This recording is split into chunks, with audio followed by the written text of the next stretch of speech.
A sniper isn't somebody you would usually worry about when stepping into a gas station to buy snacks and pay for fuel. The biggest concerns on your mind would likely be the rising cost of gas and the extortionate prices these places charge for everyday items that cost much less in supermarkets. But for Alice, Camille Rowe, the unlucky woman at the heart of director Frank Khalfoun's Maniac latest movie, a sniper does become her primary cause of concern when he starts to take potshots at her from a billboard some distance away. As the bullets whiz through the air and through the station store's windows, her only option is to find somewhere to hide, which isn't easy when the person targeting her has his sights firmly fixed on her position. At first, his reason for shooting at her seems completely random. It would appear that she is simply in the wrong place at the wrong time, at the mercy of a gunman who has recently murdered his cheating wife, whose body Alice finds when she steps into the store. But as the movie progresses and we hear a conversation between Alice and the sniper on a conveniently placed walkie-talkie, it becomes possible that he might have a secret vendetta against her. For one thing, Alice has been cheating on her husband and the gunman has knowledge of this. Is he taking aim at her because she reminds him of his adulterous wife? It's possible. The shooter is also aware of Alice's marketing job at a big pharmaceutical company.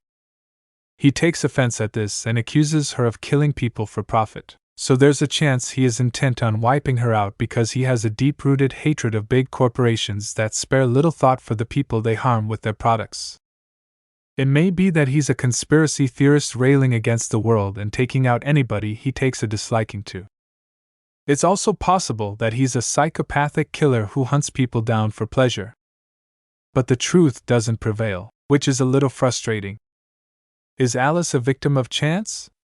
Or has the attack on her been premeditated by the shooter? We don't know. Despite the lack of a backstory for the shooter, the movie still manages to grip for some of the running time. When Alice becomes an unwitting target, the tension rises, as we never know when a bullet will fly through the window and hit another part of her already wounded body. She isn't the only one to come under the shooter's crosshairs as other people enter the gas station and become victims of the gunman who has no misgivings about taking human life. During these scenes, the suspense is unbearable as we wait for the sniper to lay waste to another victim. Director Khalfoun, who is no stranger to this type of thriller after directing P2, a movie about a lone woman facing off against a killer in a parking lot, manages to unsettle us as we wait with bated breath for what the sniper will do next. But when the bullets stop flying and Khalfoun starts to focus on the extended conversations between Alice and the gunman, the tension disappears and the movie begins to grind to a halt. You'll be praying for another potential victim to enter the scene just to stop the shooter from rambling on about his intolerance for modern society. Thankfully, Camille Rowe, who stars as the hapless young woman trying to survive the night, is a capable actress.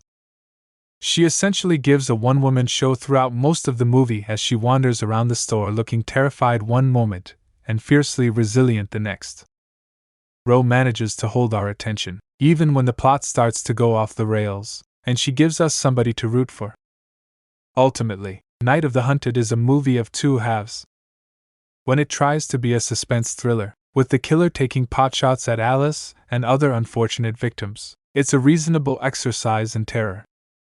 But when it stops for conversation via the two-way radio and takes potshots at today's culture via the words of the sniper, it slows down to a snail's pace and becomes something of a bore.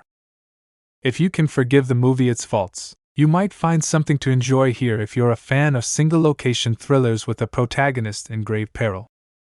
The movie would have been better with more scenes of nail-biting tension and fewer moments of heated chatter. But it's still okay for a one-time watch, if you're not expecting to set your sights on it again after the end credits have rolled.